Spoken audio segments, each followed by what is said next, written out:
Welcome to our final episode on botany. I can't believe we're almost finished. We've come to the end. And I think it's fitting that we're ending these units learning about one of God's most magnificent creations, trees. You'll see trees behind me. We have trees all around our property. And have you ever climbed a tree? One of my favorite things as a child, my grandma had a rubber tree in her backyard. It was beautiful, big climbing tree. It had nice big branches. My favorite thing to do is go get a book and climb up in that tree, and I would sit in that tree for hours and read. It was just so beautiful to be up in a tree, and I hope that you have had opportunities to climb trees in your lifetime, because there's just nothing like it. It was a wonderful memory for me. But other than for our enjoyment, trees are incredibly vital for life to exist on planet Earth.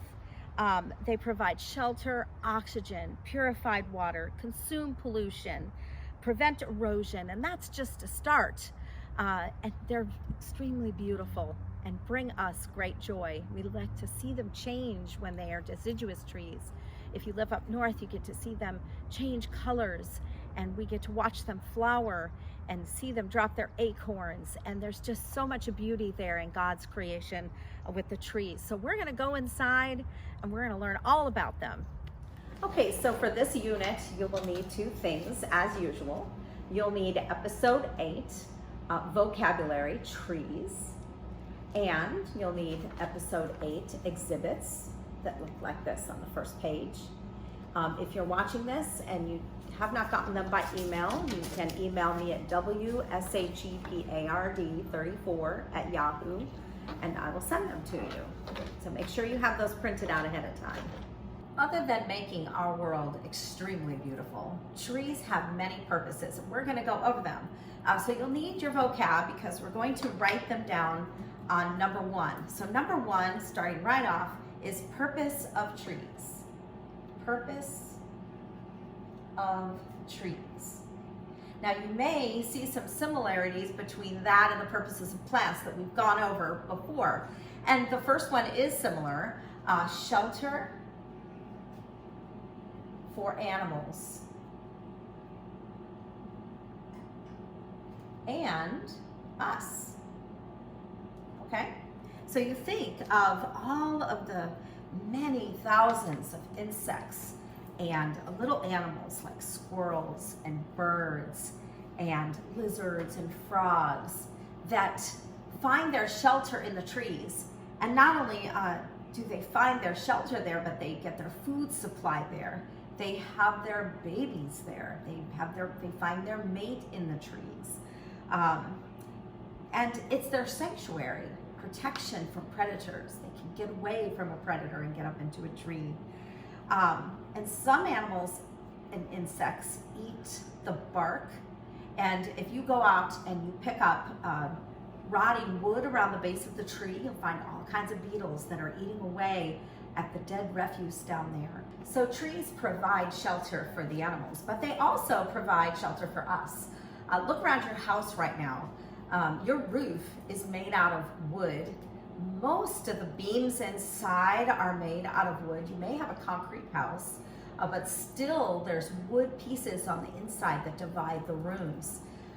Some of you may have wood floors. And so our homes are mostly made out of wood. And we have the trees to thank for that. Now, one of the other things is that number 2, or B, we're gonna fill that in. Because of photosynthesis,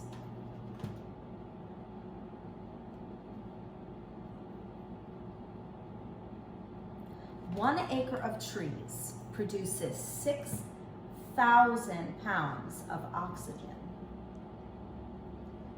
which provides for oxygen for 18 people for one whole year. So you think about that. It's pretty amazing that the carbon dioxide that is absorbed by the trees is equivalent to an average car driving 26,000 miles.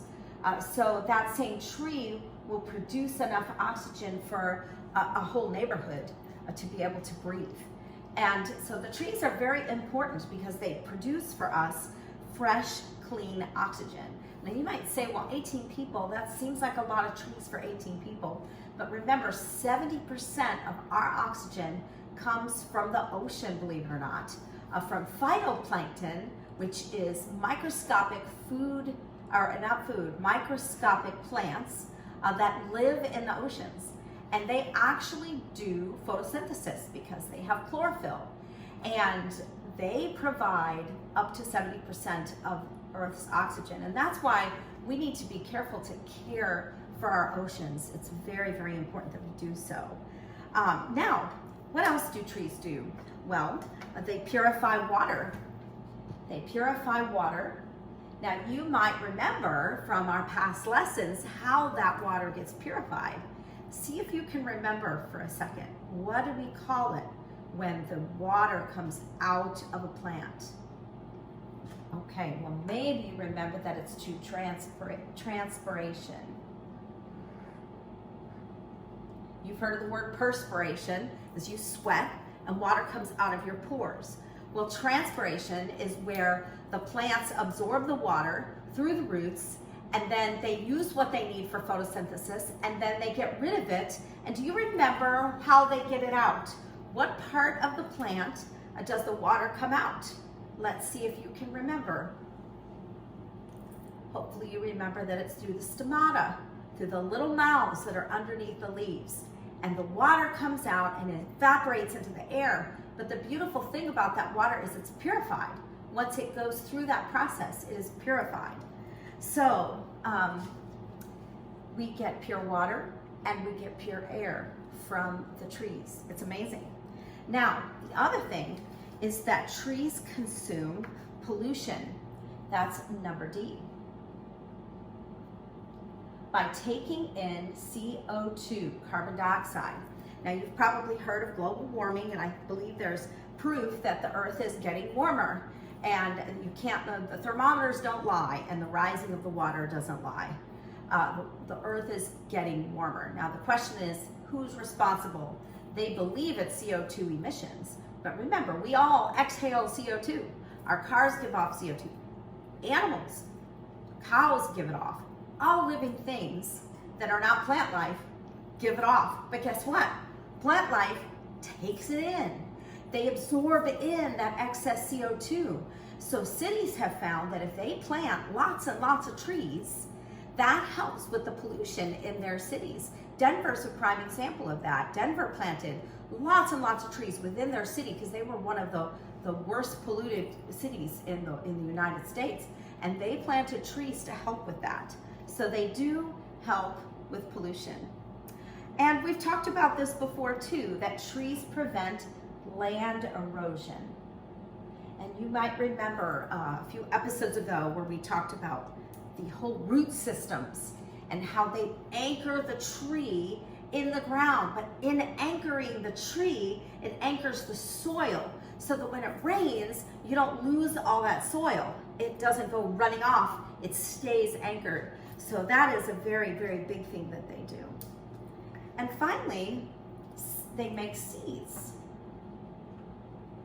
And we have had an entire episode about seeds where we learned all about them, the importance of them.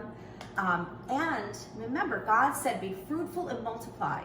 So the trees have their way of making seeds and most of them are angiosperms. And we've learned all about angiosperms, how angiosperms are flowering plants that close over an ovary after it's fertilized and create fruit.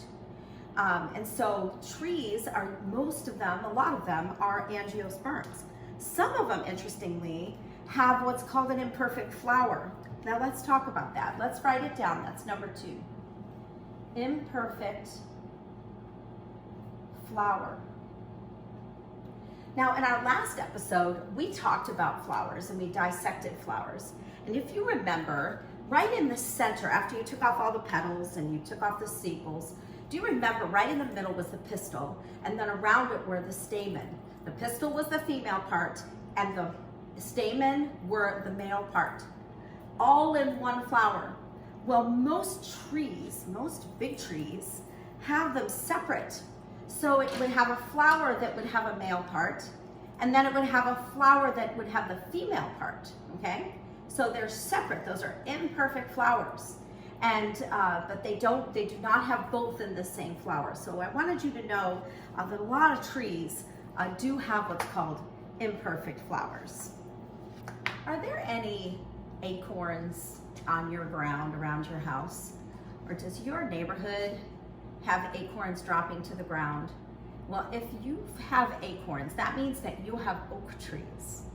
And did you know that an oak tree cannot reproduce until it is about 20 years old? Some of them wait until they're about 50 years old before they start reproducing, until their acorns are to the level where they can be fertilized and become other plants.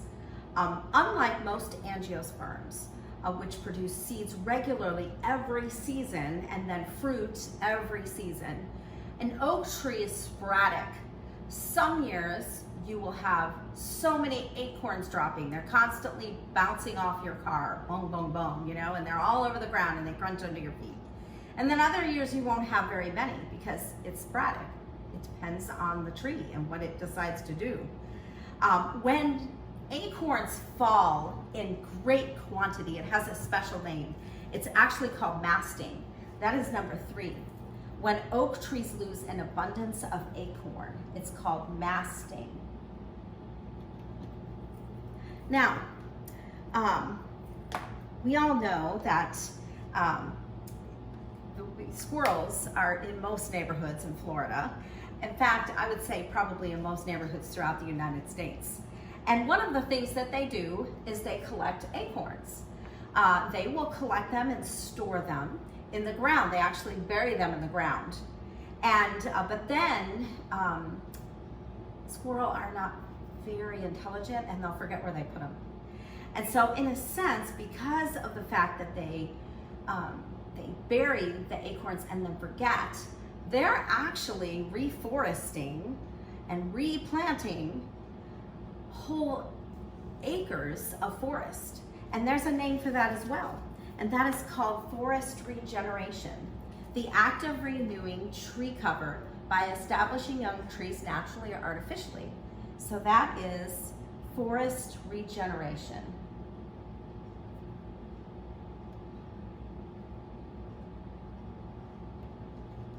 Now naturally would be the squirrel, and artificially would be humans going through and replanting a forest. So a lot of times when they remove a forest in order for building supplies, they will go in and they will reforest it. They will replant the trees, and that is the way to be responsible with it. But I just love the idea of the squirrels doing it for us. You know, I had a friend who actually rescued a little squirrel. It had been abandoned by its mother, and she took him in, she fed him with a bottle, and she named him Earl. And she had this little swinging door so he could go in and out, and he would come in and out. Well, one Christmas she was getting ready to bake, and so she had gotten these bags of pecans, and they were sitting on her counter, and she forgot about Earl, and she went to the store, and she came home. Well, Earl had gotten into those nuts, and he had hidden them all over the house. She found them years after Earl left. She would find them in her shoes. She would find them in bowls and she found them in closets. She found them all over because he got to work and he instinctively knew he had to hide those. He was trying to reforest her house and he didn't even know it. But his name was Earl the squirrel, and years later he became more and more wild and he stopped coming home. But one year she was out front of her yard and she was wearing a skirt. And Earl got so excited to see her that he ran right up her skirt. It was crazy. And then she reached in to get him out, and he bit her. It was quite a traumatic, and that was their last encounter with Earl the squirrel. But there's actually a children's book about Earl the squirrel that you might enjoy, so you should get that and read it. And the other thing that happens to acorns, other than animals eating them, is there's a weevil. An acorn weevil is a type of bug, and it deposits its eggs and larvae inside of the acorn. So that happens to acorns too. As a matter of fact, only 1 in 10,000 acorns will become an actual tree. 9,999 are eaten by animals or used by them in some way. So if you're looking at an oak tree and it is hundreds of feet tall, you know that it's a miracle, because only 1 in 10,000 becomes an actual tree. So if an acorn, 1 in 10,000, is designed by God or destined by God to become a tree, it begins the process of germination. Now, you might remember the 3 things that a seed needs in order to germinate. 1 is air, 1 is moisture, water, and 1 is warmth. So if it has all of those 3 things, it will begin the germination process. And then it will become what's called a seedling, which is a little baby tree. And that is number 5. A young plant or tree raised from a seed that is just getting started is a seedling. So once that seedling starts to take root, it will continue to grow and it will begin to get a woody stem. And it will grow to about maybe 4 feet tall, maybe not as tall as me, 5 feet tall. And at that point, it's considered a sapling.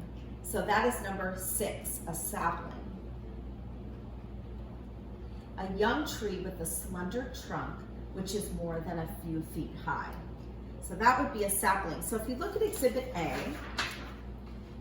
A shows this process. You have your tree that gives off seeds.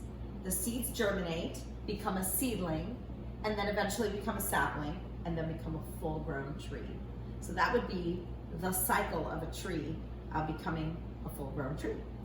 So we're gonna go outside right now, because in my yard, I have lots of seedlings and saplings that actually need to be gone. They were not invited in my yard, but they germinated and became, there were 1 in 10,000 in my yard. So let's go outside and take a look. Okay, so we've just talked about the difference between a seedling and a sapling. And I have perfect examples of both of them here in this yard. This area has gotten overgrown. And there's a lot of things in here that I did not invite, okay? I didn't plant these elephant ears here, they just came. I didn't plant any of these oak trees that are growing here. And once they root, it's very hard to dig them up. But this right here, if I move this elephant ear, this right here is a perfect example of a seedling. It's small, it's not fully grown. Here's another one down here. Look at this one. You can really see this one here. This is an example of a seedling. It still has a very tender, stem. It's not a woody stem yet. It's not fully grown, very green. In fact, I might even be able to pull it out, but I don't know, it's embedded down there. But that would be an example of a seedling. Now we're gonna move over here because I have a very good example of a sapling here. So this is an uninvited tree as well. In fact, there's 4 uninvited trees that I need to get rid of here. Okay, and this is a perfect example of a sapling. It's not a full-grown tree like the trees I was standing in front of in the intro. But it's got a woody stem. See how it's growing a woody stem? And it's growing much bigger. So this would be an example of a sapling. There are 3 ways in which a tree grows. And so we're going to get those here on number 7. So the actual thing we're going to write in here is 3 ways a tree grows. So you would think it would just grow up, but it's not just growing up. So first, the roots grow down and deep. And you could probably guess what those roots are looking for, particularly the root hairs. Remember, we have an entire unit on roots. What do you think that those roots are looking for? Well, they're looking for water. That is the main thing they're looking for, and that is why they go down and deep, because they are looking for water. Now, a tree will also grow up, okay? It will add more cells to the top of its tree branches. So as the water comes up through the root and into the stem, and the leaves begin this process of photosynthesis, it will add cells to its upper parts. But a tree also grows out. So it will start, as you saw with that sapling that we looked at, it was a pretty skinny little tree, okay? But it's not gonna stay that way. It's gonna grow out this way and become wider and wider as it grows and expands. So those are the three main ways in which a tree will grow. Now, botanists believe that the highest a tree can grow is about 420 feet. The tallest living tree is actually a redwood, and I gave you Exhibit B here that shows the tallest living tree. In my notes here, it says it's 369 feet and is in the Humboldt Redwoods State Park in California. If you ever get an opportunity to go see the redwoods, I highly recommend it. They are absolutely beautiful trees. You just cannot get over it. Look at this picture of these children with their arms stretched. And look how tiny they look compared to this giant tree trunk. And it is the tallest tree there. And since a tree adds new ring growth to its stem each year, the longer it lives, the wider the trunk will become as the stem grows and wider it becomes. So you can actually tell from a branch of a tree about how much growth occurred in 1 year. So it's very interesting because with the tree branches, it grows out and up. So let's take a look at Exhibit D to understand a little bit about that. Now first, at the very tip would be this year's terminal bud. Now we're going to grab a vocabulary there. The very tip of a twig is the terminal bud. Terminal bud. Now depending on the time of year, if you're watching this in the spring, you're going to have buds. If you're watching it toward the end of fall, you may not have buds. You may just have what looks like maybe was a dead bud there or was a leaf. Or you may actually find the bud actually is a petiole and leaves. So it depends on what time of year, what you find at the tip. But there will be some type of terminal bud that you will see either the remnants of it or you'll actually find it. So this would be the terminal bud. Now right here below it, you have this distance would be 1 year's growth right here. This here is what we call a terminal bud scar. This is where last year's bud grew. So if you look at Exhibit E, we're going to go over the anatomy of a twig. Now we've already talked about the terminal bud, and that's this year's new growth of the branch. And then we've already talked about the terminal scar, which is right here, and that would be where last year's terminal bud was. So in this particular example on Exhibit E, the growth of this tree would be from here to here, or the growth of that branch. This would be 1 year. Now, let's look at some other things that are in here. First, you'll see nodes. Nodes have a special definition.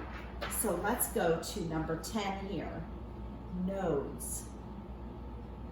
Places on a twig where other buds are located, where petioles, leaves, and eventually other branches will grow.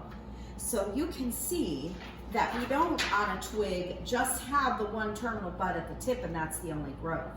You're going to have other growth that's going to come out of that branch, but it's not the terminal one, which is the beginning one. That will always be the beginning one, but you'll have all of these other ones that come in. So below the auxiliary, but then you have something called auxiliary buds, okay? This is an auxiliary bud. This would be an auxiliary bud. This would be an auxiliary bud. So there are the buds that end up becoming petioles and leaves that come out of the sides of the branch. And that is in vocab word number 11, auxiliary buds. Okay. buds that are present on the twig but are not at the tip, and they come out on the sides. All right. Now, you may also see a small nicks gathered through the twig. They look like little blisters. See these little things here? They look like little blisters. Now those are very interesting. They have a special name. Let's get the name first. They are called lenticels. Lenticels. Lenticels. They're actually pores that allow the twig to take in oxygen so that the cells can stay alive. So you might say, well, wait a minute, Miss Debbie. You have been telling us all along that plants take in carbon dioxide. Now you're saying they take in oxygen. Well, it's true, they take in both. Amazing, right? In the leaves and even in stems, the plants will take in carbon dioxide and then use the carbon dioxide and water and light for photosynthesis. And they make their own food through that process called glucose. But guess what? The plant or the tree has to consume now the glucose. So you and I, we have to go buy our food, but we have to cook it and then we have to consume it, okay? In the same way, the plants make their own food, but now they have to consume it so that it will make what's called ATP energy, so that the plant has energy to continue life processes. And so the way in which oxygen now gets into the plant is through the lenticels. So it will be very interesting in a little bit. We're gonna go outside and we're gonna go get a twig. And I want you to do that too. I will want you to go outside and find a twig, particularly a twig that has a terminal bud, okay? Maybe not one that's giant, small enough so that you could label it on a piece of paper, about this size.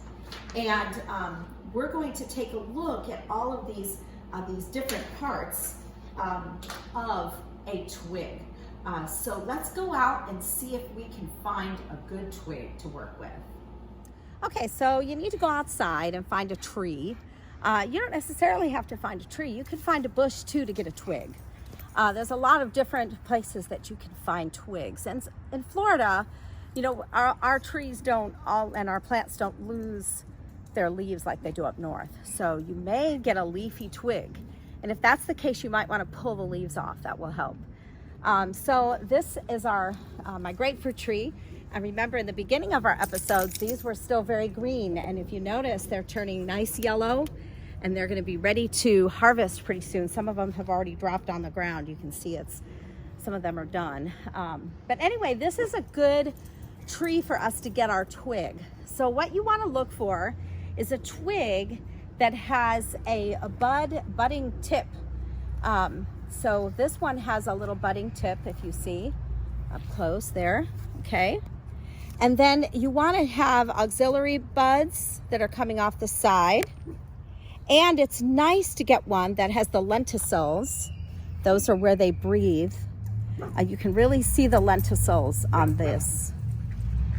And so try to find something kind of like this or something else, but make sure it has a temporal bud and then auxiliary buds and lenticels that you can see.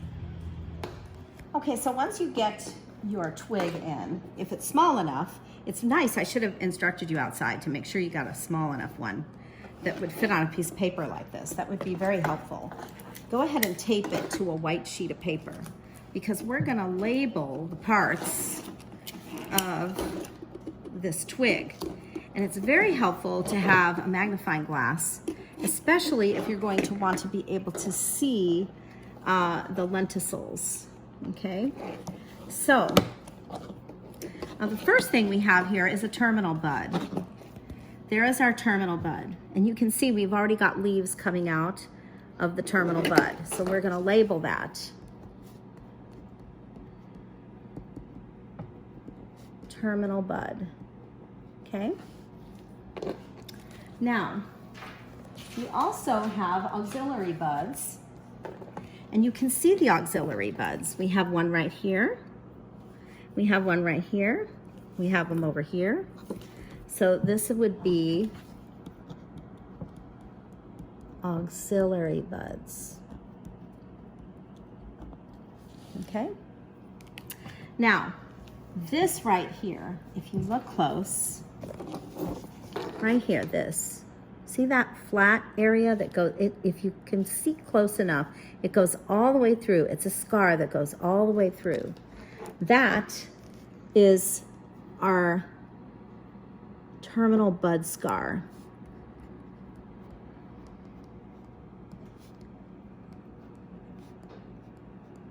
And you may have on your twig several of those. I think this might be a terminal bud scar right here.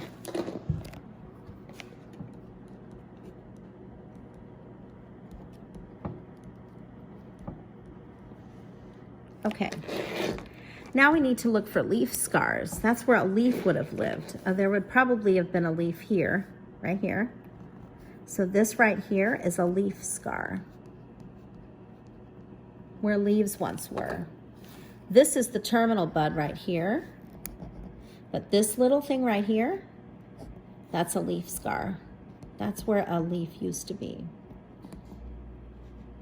Okay? All right.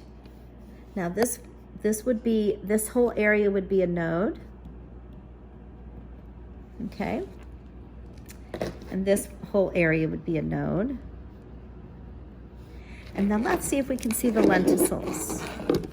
If you can see right here, this color right here, I don't know if you can see it on the phone. This area is lighter right here than this. Yes, you can see it right here. That's lighter. That is a lenticel. That's how the plant breathes oxygen. Now remember, plants take in carbon dioxide for photosynthesis, and then they exhale oxygen. We know that. But remember, they make their own food, and so they have to be able to consume their own food. And in order for them to consume their own food and make energy from it, they have to have oxygen. So they get their oxygen through the lenticels. Here's another one. You can see it maybe. It's a little bit lighter right there. That's another lenticel. You may see several lenticels.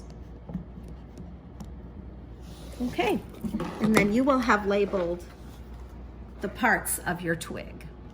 So now that we've learned the parts of a twig and we know where 1 year of growth is, it would be interesting for us to be able to determine how tall a tree is. And there is a fun experiment that you can do, and it is Exhibit H, estimating the height of a tree. And you will need some equipment for this. You will need a friend or a sibling or a parent. You will need a measuring tape to measure your friend or whoever you're going to use to measure, which I'll explain. And you will need a ruler and a pen. So watch these next videos that we took where we explain about how to do this experiment, and then go outside and pick a tree in your yard and do this experiment, because it really is fun to see how tall a tree is. Okay, so I'm here with Ariana Lant again, and she is going to help us with this next experiment. So you're going to pull out Exhibit H, and it is estimating the height of a tree. And I want you to pull this out and watch as we go along, and we explain how to do it. And then I want you to go out and find a big tree in your yard and do this experiment with maybe a sibling or a friend. So let's look at Exhibit H. Number 1 says use a tape measure to measure how tall your friend is. So Ariana is going to measure me right now with a tape measure. So I'm going to step on it.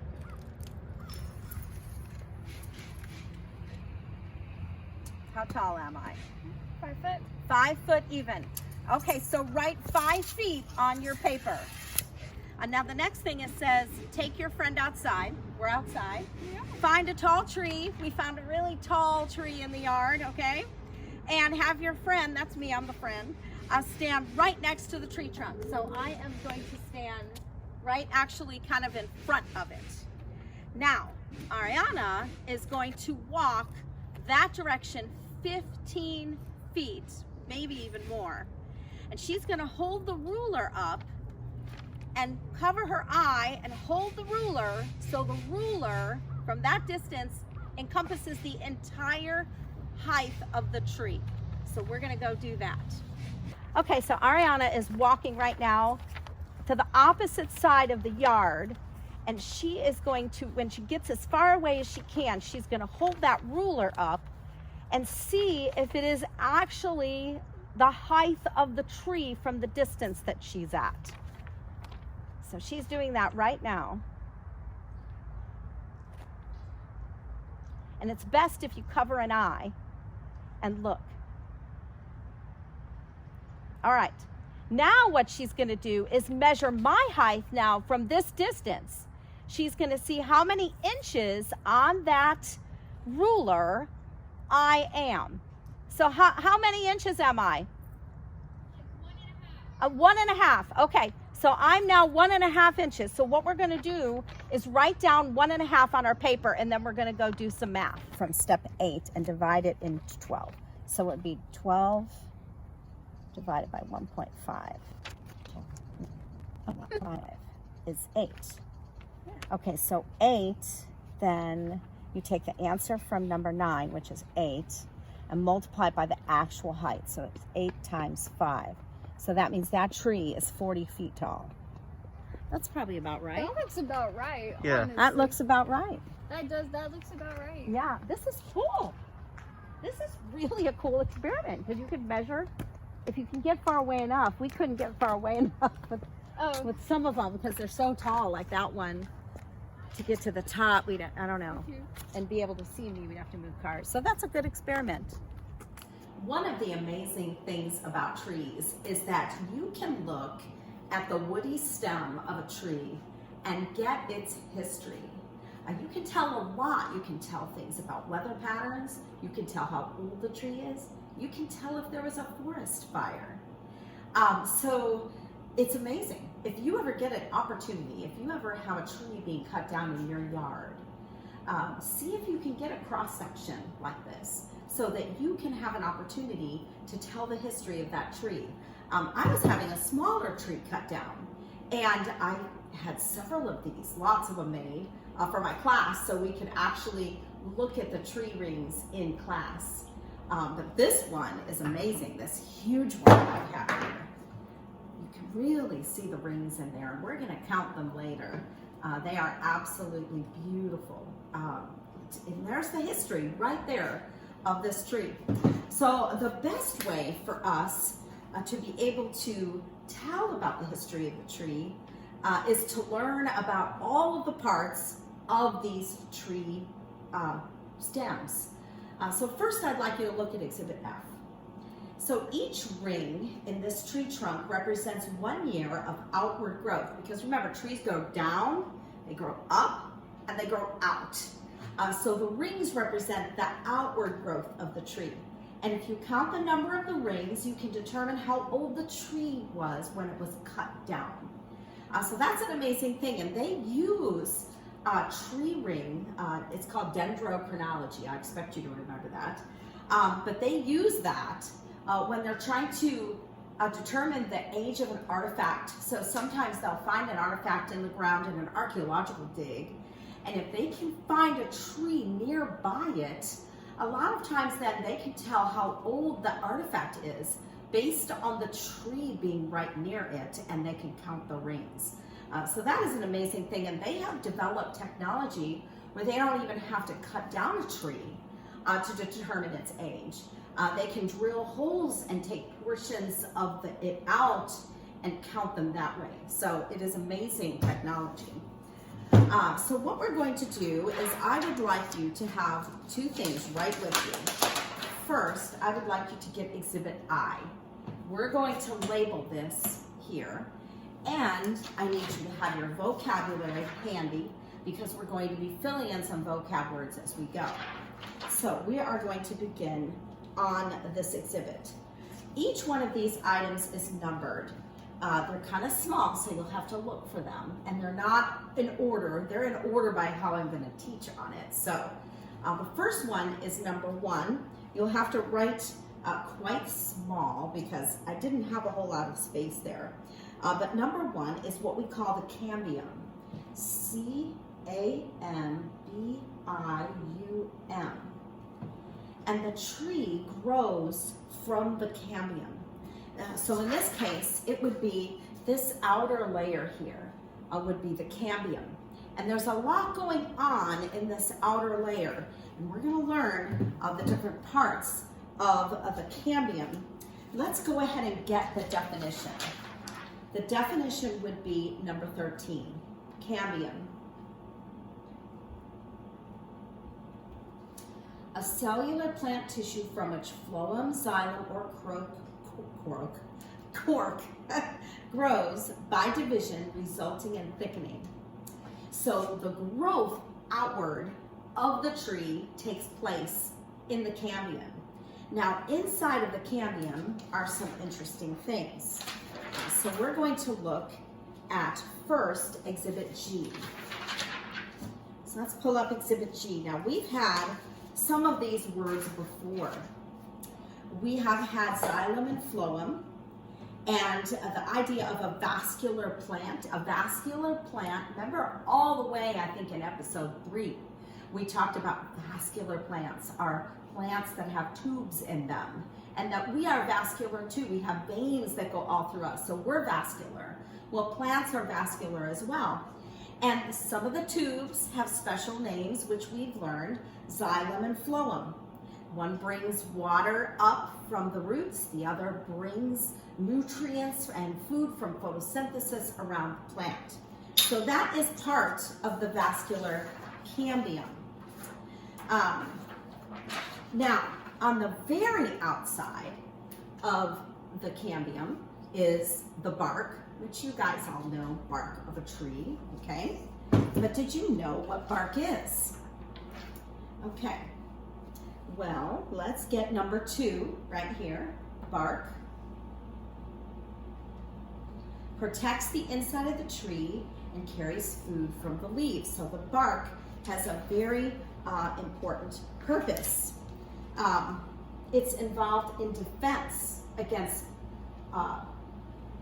insects that could burrow in. It protects against fire. It provides insulation for the tree in cold conditions. But the outer bark is mostly dead tissue.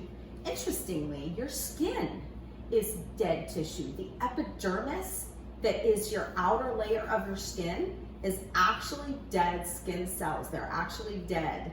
So you can go up to somebody and go, boy, you're looking kind of dead today, and they'll get all offended. But really, their epidermis, their outer layer, is dead. Well, it's the same way with tree bark. This part is actually dead. There's no life in it. The life is right under here in the vascular cambium, where you have your xylem and your phloem. Okay, and we have bark as a vocab word, which is number 14, bark. It's made mostly of dead tissue from cambium and provides for defense and insulation of the tree. So bark is very, very important. All right, so let's go back to our exhibit and let's get to number 3. Number 3, which is phloem. And we've had this word before, P-H-L-O-E-M, carries food from the leaves. So phloem is responsible for the leaves make the photosynthesis, but then they have to send that glucose around to the parts of the tree so that the tree can make energy, can use the oxygen that comes from the through the lenticels to make ATP energy. And if we had time, and if we were in maybe a more advanced class, I would take you through the process at the cellular level of how that happens, how the cell makes ATP energy. But for right now, you just need to know that phloem carries the food from the leaves to the tree so that it can have nutrition. All right, next would be number 4, which is xylem. Now we've had that word before, xylem. Remember, these are the elevators that are going up and down, okay? Xylem has another name though in this case, and it's called sapwood. Sapwood carries minerals and water in a sap. So xylem is sucking up like a straw the minerals and the water that are in the soil. So like when you take a drink with a straw, you're sucking up that water into your body. In the same way, xylem is like a straw. It literally sucks up the water and the minerals from the soil and pulls it all the way up. Now think of how tall a tree could be. We found out our tree out front when we did our experiment was 40 feet high. But think of the tallest tree, 369 feet. So think about how far that water has to get from the root system all the way up, going opposite of gravity through the xylem, right here in this cambium layer, right in here. It's amazing. It's a miracle that that can even happen. Now, they call it sapwood because, interestingly, sapwood is where the sap of a tree will sometimes leak, and that's where you can get your syrup. And maple syrup will come from sapwood.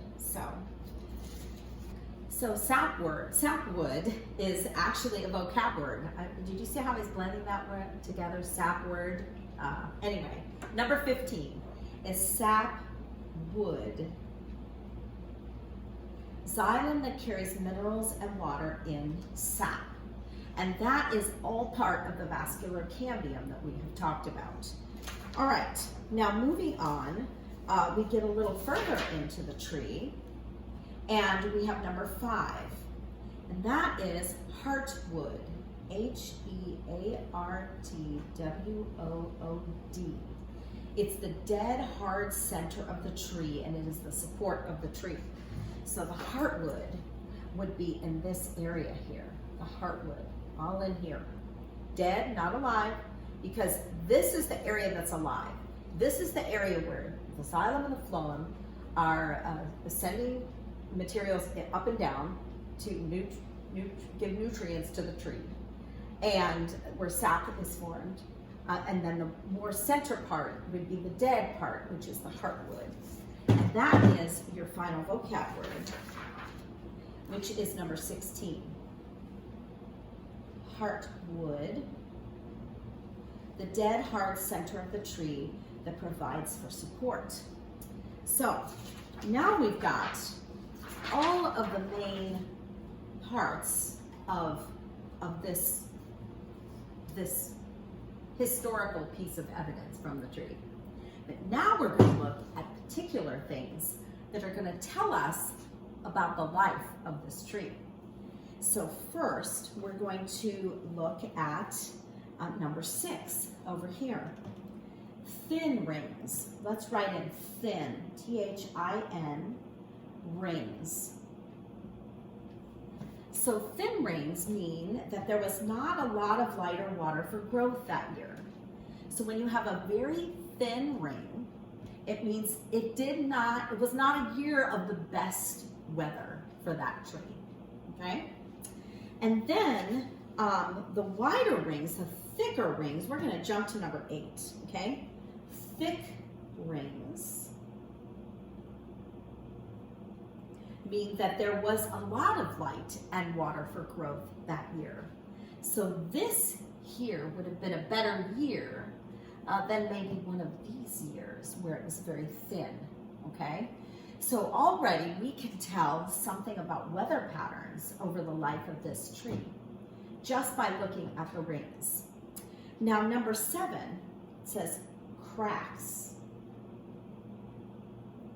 So cracks form as the slice dries, okay? So that would be these cracks. You'll see cracks going in. Now, you can see cracks on this. See a crack here, see that? And then there's a crack here, a little minor crack. There's a crack up here. I don't think there's too many on this, but you can kind of see where there's cracks. So as it dries, it will crack.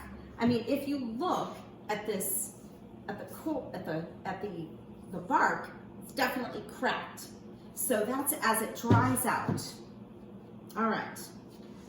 Now number 9 is interesting. Number 9 is a scar. So a scar like this will show that there was a forest fire. And so they can tell when they cut down a tree whether it actually had fire damage.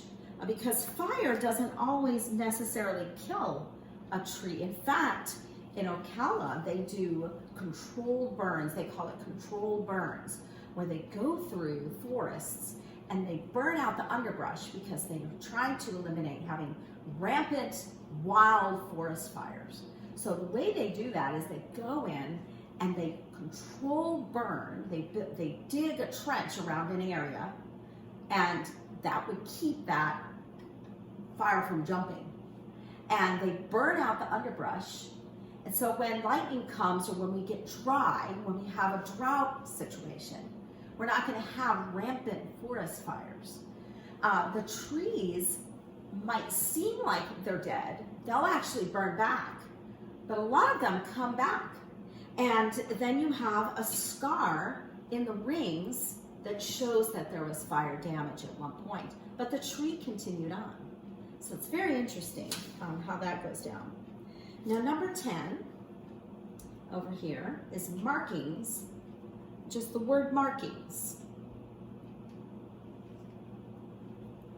Now, not every one of these has, this one has it, we can look at it, but you'll see a little, like a little indentation here, and a little indentation here.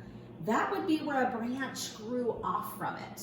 It'll leave like a little indentation where there was a branch growing. So in this case, we had a branch growing off this way, and this way we've had branches this way, as you can see how it goes in a little bit. Now let's take a look at this one up close and see if we see any of those. It's a little hard to see on this because there's so many rings, so very many rings.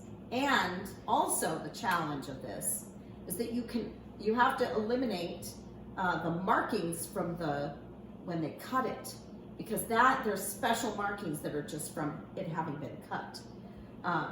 I see an indentation right there. It looks like it goes in a little bit. That could have been a branch right there. See how it goes in a little bit there? Those could have been branches that came off from there. All right. So now, if you wanted to know how old this tree was, because each ring represents 1 year of growth, you would start counting from here. So this is the first ring. So 1, 2, 3, 4, 5, 6, 7, 8, 9, 10, 11, 12, 13, 14, 15, 16, 17, 18, 19, 20, 21, 22. So this tree would be about 22 years old. So it would be really fun if at some point in your yard you have an opportunity to get a portion of a branch, or a portion of a stem, a woody stem, and be able to count up the branches. We're actually going to count these. We're gonna look up closely, and we're gonna see if we can count some, and I'll let you know how many there were here. Okay, now we've learned that you can count the rings of a tree to determine the number of years that it has been alive, because each year it will make a ring. And so if you count them, in this case, this is quite a large piece. First you have your bark here, and then you'd have your xylem, your cambium layer, your phloem, all in this area. And then from here on would be what you would count all the way to this point in the center. And I have counted this previously, but I'll count some of them for you. So that would be 1, 2, 3, 4, 5, 6, 7, 8, 9, 10, 11, 12, 13, 14, 15, 16, 17, 18, and so on. Now I want you to see that some years, like this year, had more growth. Look at how big that is. You had bigger area there than you do this year. This has just a tiny little sliver, okay? So this year might not have been as much rain or as much sunshine or something, kept it from having a lot of growth that year. This year, it's from here to here, so this year it had quite a bit more growth. And I counted these up, and there were 45 rings. So that means that this tree would be about 45 years old. Now, in a younger tree, it's a little easier. It's a little hard to see the rings on this because the machine that cut it is so prominent. It made such large marks on it. But you can see this tree is only it looks like it's about 4 years, maybe 4 years old. So maybe you can see it better on this side. So that would be 1, 2, 3, and then the center 4. So this tree should have been about 4 years old when it was cut down. So there are many famous trees written about in the Bible. And right off in Genesis, we have 2 trees. We have the tree of life and the tree of the knowledge of good and evil. And so you might ask, why did God even put that tree there? And I've had people sincerely ask me that question. Why would he put a tree in the garden that Adam and Eve were not supposed to eat? Then why put it there? Well, I think one of the greatest gifts that God gave us is freedom of choice. And if he didn't put the tree there, they would have had no way to make a choice. And so he allowed the tree to stay to give Adam and Eve the choice as to whether they were going to follow God's law and God's ways in love, or if they were going to say, you know what, I think we know better. We know what we really want, and we're going to do it our way. And we know what happened. We know the end results. And I know that in my own life, there's times when I have said, I think I know better than God, and I'm going to do things my way and not God's way. And I've gotten in trouble for that. Things have gone wrong in my life because I made those poor decisions. And the results of choosing to go our own way and not God's way can be disastrous. And it was disastrous for Adam and Eve. They had to leave that beautiful cultivated garden, and they had to till the ground. They had to work the ground in sweat. They had to pick weeds. They had to deal with thorns. It was a thorny, hard ground that they were dealing with after that. A lot different than in the garden. And I think of thorns. I think of how sin is like thorns in our lives. If you ever stepped on a thorn in bare feet, it's not fun. And sin is like that. It might have pleasure for a little while, but it can come back and it can bite you. And it can leave consequences that are life-changing and life-altering. And I think about that we live among thorns. You know, all you have to do is turn on the news, and you can see that we live in a sinful world full of terrible, terrible things that go on that are unmentionable. But you know what? Sin runs rampant in this world, and it ran rampant in Jesus' time too. But God used a tree to solve the problem of our sin. I love the story of the tale of 3 trees. Have you ever had a chance to read that? If you haven't, you need to get a copy. It is just a wonderful story. There were 3 trees, and they had dreams. Of course, it's fictional, but they had dreams. And one of the trees, his dream was that whenever he would be looked at, whenever somebody would look at him, it would glorify God. They would think of God and all of his wonder. That was his dream, that he point to God. And he was devastated when they came and cut him down, because he thought, how now am I ever going to point the way to God? And he was even more devastated when they cut him up into beams and they threw him in a pile. And he thought, what good am I now? All I am is a beam in a pile. And then one day they came and they took 2 of those beams and they made a cross out of it. And he knew he was becoming a cross. And he was even more devastated. He said, "This is terrible. Now I'm an instrument of death. I wanted to point to God, and now I'm an instrument of death. This is terrible." And then they took a human and they nailed his hands and his feet to the beams of that tree. And if he could weep, he would have wept as the Son of God hung on those beams and shed his blood for the sins of the world. And you know, if he could see, if he could understand what was happening there, because yes, the world is a thorny place, and it's no surprise that they put a thorn of crowns on Jesus' head. A crown of thorns, not a thorn of crowns, a crown of thorns on Jesus' head. They did that thinking they were mocking him, but they were making a big statement. God was making a big statement because he was saying, yes, you live among the thorns, but I am providing a way for you to get free of the sin that is binding you. And it was all out of love that Jesus chose to go to that cross, and he hung on that cross, and he took our sin upon himself. We will never understand what that felt like or what that looked like, when he took all of the horrors of the world, all of those thorns on himself. And he did that and shed his blood so that the age of grace could come in. Because see, we're saved by grace. If we have faith in Jesus, then we have eternal life, not because we live a perfect life and we're never have sin, but because we have a relationship with Jesus. And it's that grace that he gives us because of our faith that saves us. And so yes, that tree ended up getting his wish, because every time you look at a cross, you can't help but think that the Savior hung there to provide eternal life for you and for me. So now we are going to wrap up this entire botany unit.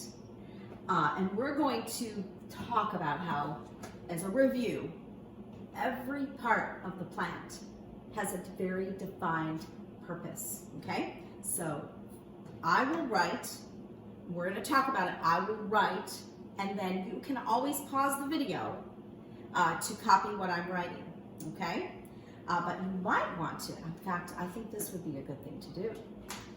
What I would like you to do with each one of these is to pause it first and write down what you remember about each of these parts. So that's how I would like to do this.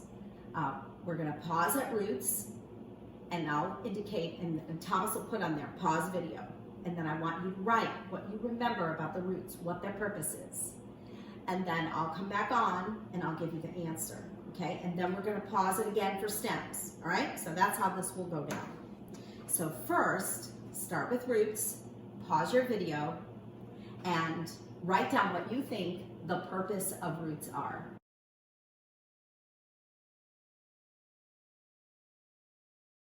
All right, so hopefully you did that. Now I'm going to give you what I wrote down, okay? So they absorb water and nutrients from the soil.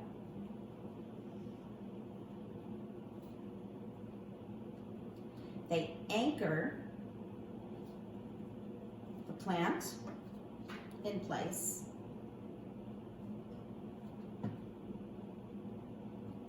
And they stop soil erosion. So I would think that those roots are pretty important. And remember, they start out when they germinate as root hairs, and root hairs are responsible for the absorption of the water. And does anybody remember? Yes, it's osmosis is the process of that happening. All right, so now we're going to stems. So what I'd like you to do is pause your video and write down what you think the purpose of the stems are.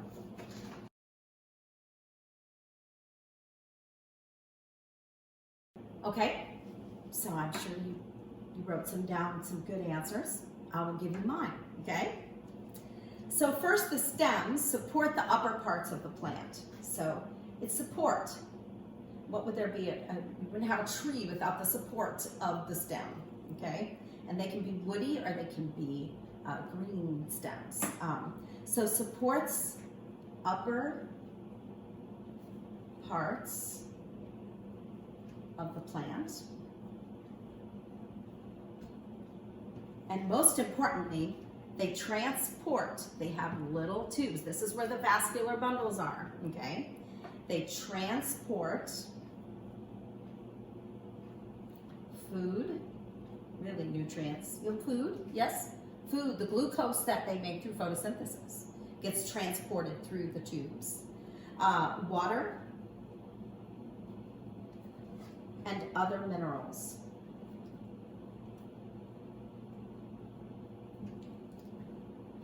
So the stems are very important. Without the roots, without the stems, the plant will not survive. Next, we're going to go on to leaves. So at this point, I would like you to pause your video and write down what you think the purpose of leaves is.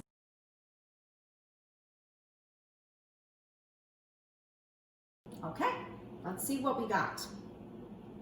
The leaves are food makers.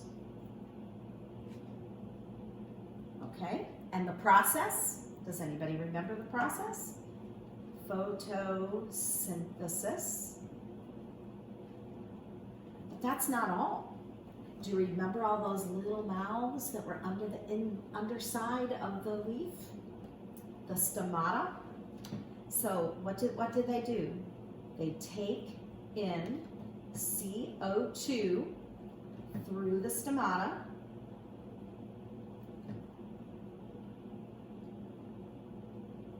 Okay, and oxygen and water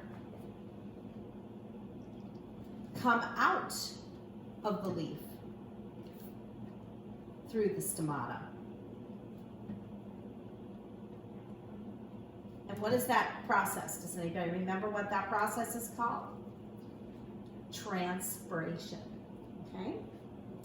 So a lot goes on in the leaves, and it is very important that a plant have all of its leaves. Next, I'm going to pause your video, and I would like you to write down what you think the purpose of flowers are.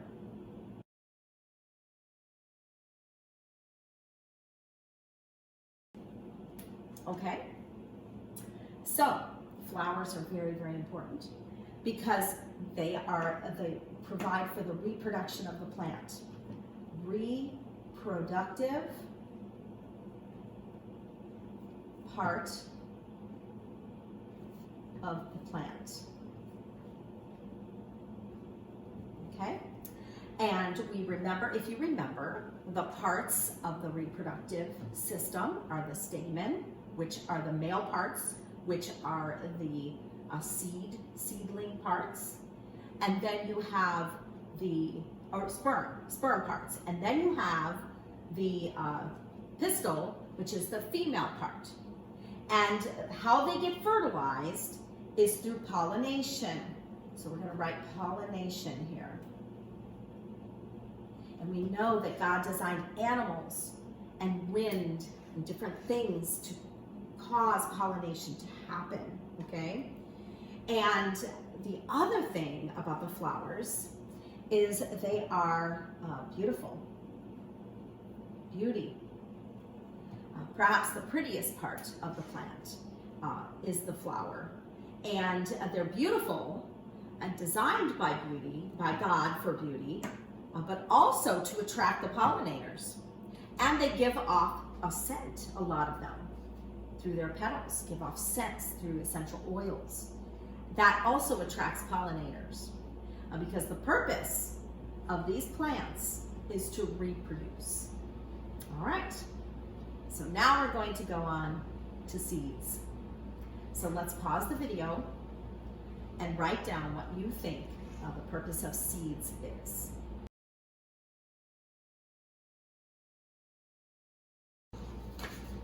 Okay, the purpose of seeds: to produce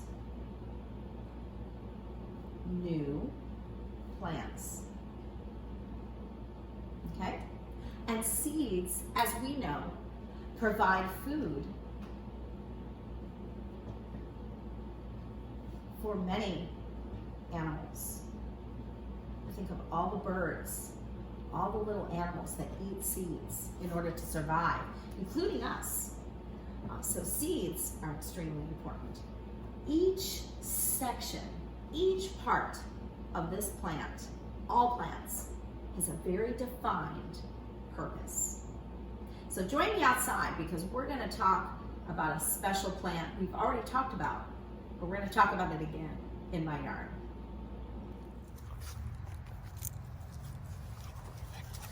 Baby. Yes. So we have just gone over and reviewed all of the many different parts of a plant, and we have learned that each one is incredibly important for the growth and life of that plant. And in the same way, God made you and He made me, and each one of us has a purpose, and God has a plan for our lives. He says, I know the plans I have for you, plans to prosper you and to make your life good. And that's what He wants for us. Now that means that we have to follow His way. And if we're going to have the good life that He wants us to have, that means that we have to cooperate with Him in the plan that He has for us, which is to live a good life.